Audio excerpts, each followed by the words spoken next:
మా మమ్మీ స్టైల్లో నాటుకోడి పులుసు ఎలా చేస్తారో చూసేద్దాం.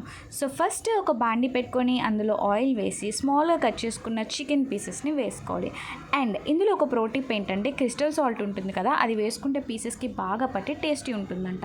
అలా ఉడకడానికి పైన మూత పెట్టి వదిలేయడమే. ఈలోపు మనం మిక్సీ పట్టేసుకుందాం. ఉల్లిపాయ, టొమాటో అండ్ మిర్చి వేసి పేస్ట్ చేసుకోవాలి.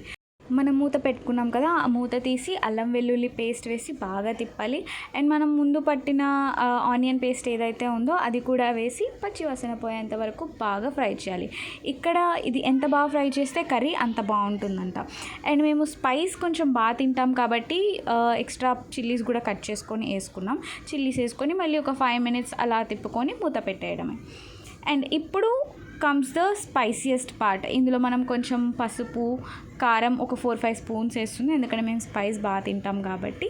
వేసి బాగా అలా లో ఫ్లేమ్లో పెట్టేసి ఒక 5 minutes వరకు అలా తిప్పుకుంటూనే ఉండాలి, సో దట్ పచ్చి వాసన పోతుంది. అలా అయిన తర్వాత మీ గ్రేవీ కన్సిస్టెన్సీ మీకు ఎలా కావాలనుకుంటారో, మా ఫ్యామిలీలో మేము గ్రేవీ ఎక్కువ తింటాం కాబట్టి 2 glasses ఆఫ్ వాటర్ పోస్తుంది. మీరు తక్కువ కావాలంటే తక్కువ వాటర్ కూడా పోసుకోవచ్చు. పోసి ఒక 5 minutes లిడ్ పెట్టేస్తే చూసారా ఎంత బాగా బాయిల్ అవుతుందో.